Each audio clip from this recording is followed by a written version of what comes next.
अस्सलामुअलैकुम व्यूअर, उम्मीद है आप सब खैरियत से होंगे। सो आज आंटी के व्लॉग में आपको हमारी आवाज़ सुनने को मिलेगी, लाइक मेरी। और भाई आंटी चली गई हैं शॉपिंग पे, हमें छोड़कर अकेले अकेले।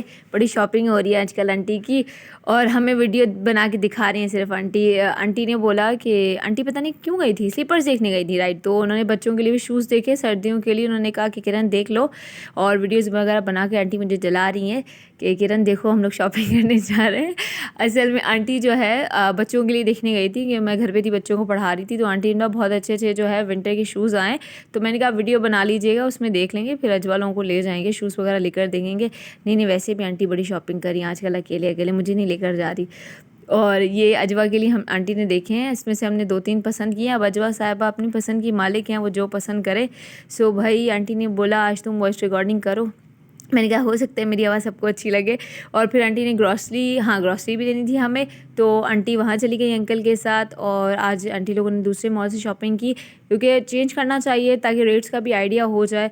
और यहाँ तो भाई भरपूर मसालों से भरा हुआ है सब कुछ, और क्योंकि रश भी बहुत ज़्यादा होता है, तो आंटी लोग थोड़ा लेट गए। और सारी चीज़ें आपको पता है कितनी ज़्यादा महंगी हो गई हैं। तो मैंने आंटी को बोला इस बार थोड़ा सा चेंज करके देखें, आप किसी और मॉल पे जाएं, क्योंकि डिफरेंट है। क्योंकि आजकल सेल टैक्स बहुत ज़्यादा लग रहे हैं जो भी मार्ट वगैरह हैं हमारे। और ये देखें सारी चीज़ें हैं, लिस्ट हम लोग आंटी को बना के दे देते हैं। और वैसे आंटी नहीं आती, अकेले जाते हैं, पर अंकल थक जाते हैं, तो इसलिए आंटी अब जा रही हैं। आंटी ने बोला अब नेक्स्ट पे आप लोग जाइएगा, अब अरसलान और मैं जाएंगे, क्योंकि सामान बहुत ज़्यादा होता है, इसीलिए आंटी और अंकल थक जाते हैं। और अभी आंटी यहाँ साबुन वाबुन चेक कर रही हैं। और एम्पेयर लेदर है, सिर्फ आंटी इस्तेमाल करती हैं ये, क्योंकि हमें सूट नहीं करता है, आंटी को सिर्फ सूट करता है। हम लोग लक्स वगैरह यूज़ करते हैं। भाई साबुनों के दाम भी बहुत बढ़ गए हैं। सो भाई क्यों भाई व्यूज़ बहुत कम हो गए हैं। जब हमारी पिन आने का टाइम हो रहा है तो आप लोग कंजूसपन कर रहे हैं, और जो है व्यूज़ बहुत ज़ीरो हो गए हैं। इस तरह मत किया करें, कोई फ़र्क नहीं पड़ता। थोड़ा सा लाइक, मेरा अपनी फैमिली वाले भी देखते हैं। अच्छा मेरा चैनल नहीं देखते, आंटी का चैनल लाजमी देखते हैं। मेरी अपनी कज़न है उरूसा, वो मुझे बोलती तुम्हारा चैनल देखती, मैं आंटी का देखती हूँ। मैंने कहा अच्छा। उसको मैं जब बीमार थी उसको पता चला, तो मैंने कहा तुम्हें कहाँ से पता चला, क्योंकि मैंने तुम्हें मैसेज नहीं किया। उसने बोला मैंने आंटी का व्लॉग देखा था। मैंने कहा मेरा व्लॉग कह रही नहीं, तुम्हारा नहीं देखती, मैं आंटी का देखती हूँ, क्योंकि मैं बहुत सुस्त हो गई हूँ चैनल के हिसाब से। मतलब डेली बेसिस पे वीडियो नहीं रिकॉर्ड करी, इससे मैं डांट भी बहुत खाती हूँ आंटी से भी, अरसलान से भी, कि चैनल डीएक्टिव ना हो जाए। तो मुझे टेंशन बहुत है, पर मैं अपने दूसरे काम में थोड़ा मसरूफ़ हूँ इसी वजह से। और यहाँ जो है मुझे थोड़ी हंसी भी आई, अंकल जो है अपने एक अलग देसी अंदाज में बैठ के ना चश्मा वश्मा पहन के जो चीज़ें निकाल रहे हैं। तो आंटी बहुत हंसी, आंटी कह रही मेरी बहुत एम्बैरेसिंग मोमेंट है। मैंने कहा खैर देसी लोग हैं, चलता है, और क्या करें, यहाँ पे कोई सिटिंग का एरिया भी नहीं, मतलब थक जाता है भाई इतनी सारी चीज़ें उठा उठा के। और अंकल को वैसे ही बैकबोन का प्रॉब्लम है, तो इसी वजह से वो आंटी को हंसी बहुत आ रही थी। कह रही मेरी बहुत एम्बैरेसिंग था, आंटी इसलिए दूर चली गई थी जब अंकल इस तरह बैठ गए थे। असल मैं यही बोलती हूँ कि जब एल्डर्स आते हैं मार्ट्स वगैरह में, तो इनको जगह जगह पे स्टूल्स रख देने चाहिए, ताकि बंदा जब शॉपिंग करके थक जाए तो एटलीस्ट बैठ जाए। ये एक अच्छा बेस्ट ओपिनियन है, और ये मार्ट वालों को करना चाहिए। जब इतना ख़र्चा कर रहे हैं तो स्टूल्स भी रख लें। सो भाई बैक टू ये कि मैं चैनल पे क्यों नहीं आ रही, इंशाल्लाह कोशिश ये करें। पर आंटी का मैंने कहा आप चलें, एक ही चैनल है, एक ही घर है, क्या फ़र्क पड़ता है आंटी का चैनल आगे हो या हमारा। तो सबसे ज़्यादा फोकस हमारा इसी चैनल पे है। तो बस आप लोगों का सपोर्ट चाहिए, आप लोग फुल सपोर्ट करेंगे तो ही चैनल आगे बढ़ेगा। और पिन आने वाली है, तो प्लीज़ प्लीज़ ज़्यादा से ज़्यादा व्यूज़ दें ताकि जल्दी से जल्दी पिन आए।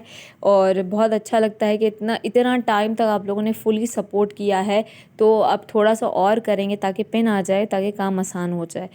और भी बहुत एक्साइटिंग व्लॉग्स आने वाले हैं इंशाल्लाह। अरीश की भी बर्थडे आने वाली है, तो इसके लिए भी कुछ ना कुछ प्लान अप करेंगे उसके लिए, क्योंकि अरीश की बर्थडे जब होती है ना, वो बेचारा ओवर डिमांड नहीं है, कुछ भी नहीं बोलता। तो इसलिए मैंने सोचा है कि इस बार इसकी बर्थडे बाहर करेंगे। लड़कियों की बर्थडे हमेशा बाहर होती है। अरीश शुरू से ही है, मतलब ओवर डिमांड नहीं है, उसको जो दे दो वो उसमें खुश हो जाता है। और अरीश बिल्कुल डिमांड नहीं करता, और अरीश की बर्थडे वाकई बहुत अच्छी होती है, लाइक उसकी फेवरेट चीज़ें भी आ जाती हैं। अच्छा अरीश जब से बड़ा हुआ है उसने कभी गिफ्ट की डिमांड नहीं की, ये चीज़ बहुत अच्छी है अरीश में। अजवा सामने से बोलती है मेरा गिफ्ट नहीं लिया, अरीश में ये चीज़ नहीं है। अरीश मतलब मुझे याद नहीं है कि बस अरीश को एक गिफ्ट दिया था आंटी लोगों ने, वो साइकिल का, वो डिमांड नहीं करता, वो कहता है मुझे गिफ्ट नहीं चाहिए। लड़कियाँ डिमांड करती हैं। लास्ट बर्थडे में फातिमा को आंटी लोगों ने गोल्ड दिया था, और अरीश को साइकिल, मतलब अरीश नहीं डिमांड करता, नहीं बोलता कि मुझे कुछ चाहिए। और माशाल्लाह अब ये है प्लान, अब कह रहा है हमेशा, आज उसने पहली बार ये बोला कि हमेशा जो है अरीश लोग अजवालों की बर्थडे बाहर करती है, और इसलिए हम सरप्राइज़ प्लान करेंगे, अरीश को नहीं बताएंगे, इसको बाहर ले जाएंगे इसके फेवरेट रेस्टोरेंट में। और देखें अब क्या होता है, बाकी अल्लाह की मर्ज़ी। और भाई यहाँ पे तो क्रीमों का भरमार है, पर ये वाली क्रीम्स प्लीज़ मत यूज़ किया करें। फुल फार्मूला क्रीम्स होती हैं, एक हफ्ते में आप गोरा चिट्टा तो कर देती हैं आपको, पर नुकसान बहुत देती हैं। इसके स्किन आपकी बिल्कुल पतली हो जाती है। इसको दिखाने का यही मकसद है कि मत बोरो करें। भाई यहाँ भरमार ही भरमार है। भाई चीज़ें बहुत महंगी हो गई हैं, बहुत ज़्यादा। नॉर्मली अच्छा खासा इंसान जो है ना अफोर्ड से बिल्कुल बाहर हो गया। मैं तो ये सोचती हूँ जो बेचारा 30 से 40 हज़ार कमाता है वो किस तरह गुजारा करता होगा। सो हुकूमत से भी अपील है कि भाई थोड़ा सा बचत को करें सस्ता, ताकि लोग ईजी होकर अपने घर का खर्च चला सकें। सो भाई आजकल इंस्टाग्राम पे एक ट्रेंडिंग वीडियो चल रही है ड्राइवर्स और बच्चों के दरमियान, ये जो हैं मतलब मैं ये कहती हूँ पेरेंट्स भाई लापरवाह ना हो। चलें ठीक है, आपका एक है कि बच्चों को आप वैन पे भेज रहे हैं, स्पेशली बच्चियों को, तो प्लीज़ उस पर नज़र भी रखें कि ड्राइवर कैसा है। पर्सनली मैं ये कहती हूँ कि बैठ के बातचीत कर लेनी चाहिए लोगों से, उनको वे ऑफ बॉडी लैंग्वेज से पता चल जाता है कि मतलब एक खातून ने एक वीडियो रखी थी इंस्टाग्राम में कि मैं ड्राइव कर रही थी और मेरे आगे स्कूल वैन थी, तो एक ड्राइवर ने एक बच्ची को सामने सीट खाली होने के बावजूद अपनी गोद में बिठाया था।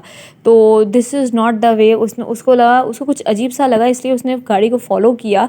और जब उसने थोड़ा सा गौर करके देखा तो उस ड्राइवर ने जब देखा कि लेडी उसी की तरफ आ रही हैं और मतलब उसको कुछ अजीब सा लग रहा है, तो उसने बच्ची को फ़ौरन गोद से उठा के नीचे सीट पर बिठा दिया। सीट खाली होने के बावजूद गोद पे बिठाने का क्या मकसद है। तो मैं पेरेंट्स से ये रिक्वेस्ट करूँगी कि प्लीज़ प्लीज़ प्लीज़ अगर बच्चियों को वैन में बिठा रहे हैं तो बच्चियों से पूछें। उस लेडी ने इसलिए उनका पीछा किया क्योंकि वो बच्ची के फेस एक्सप्रेशंस को मतलब बहुत चेंज हो रहे थे। हो सकता है कोई ऐसी एक्टिविटी हो रही हो जो उसके ख़िलाफ़ हो, क्योंकि बच्चे हैं डर जाते हैं। मैं कहती हूँ फ्रेंड्स बने। मैं अपने बच्चों से जब मेरे बच्चे स्कूल से आते हैं तो फर्स्टली मैं उनसे पूछती हूँ हाउस द डे, क्या हुआ क्या नहीं हुआ, पूछें ताकि आपके बच्चे आपको बताएं। फ्रेंड बने, क्योंकि आजकल ना पेरेंट्स वैसे हैं ना बच्चे वैसे हैं। सो प्लीज़ ये चीज़ लाजमी करें। बहुत डर लगता है। मेरी खुद 2 बेटियां हैं, मैं माँ हूँ, तो I can feel the pain. और मैं तो खुद इस चीज़ के ख़िलाफ़ हूँ कि बच्चियाँ लेट नाइट बाहर ना जाएँ। स्टार्टिंग में जब अजवा को, क्योंकि अंकल भी जॉब पे जाते थे, अरसान भी, तो हमें मजबूरन वैन रखनी पड़ी थी।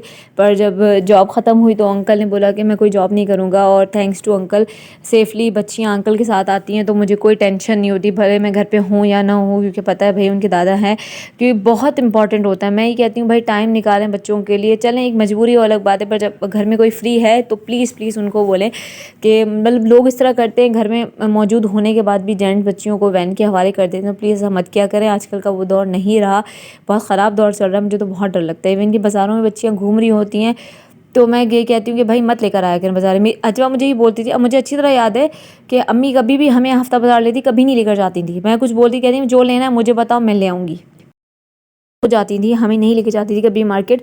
और वैसे भी बच्चियों के मामले में हर कोई सेंसिटिव होता है। अभी भी अजवा फातिमा को उसकी टीचर ने मारा था, तो आंटी को जब मैंने बताया तो आंटी ने बहुत गुस्सा किया। इवन कि अरसान को ऑफिस से बुला लिया था।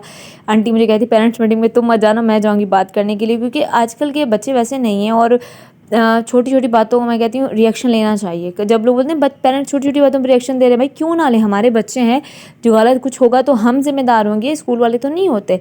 तो आंटी ने बोला तुम मत जाना, मैं जाऊँगी। मैंने इनकी टीचर को ही बोला शुक्र करें इनकी दादी सो रही है, नहीं तो आज वो आ रही थी, कहती नहीं नहीं उनको मत भेजिएगा। मैंने कहा वो टीचर है, आके दोनों को सीधा ऐसा कर देंगी।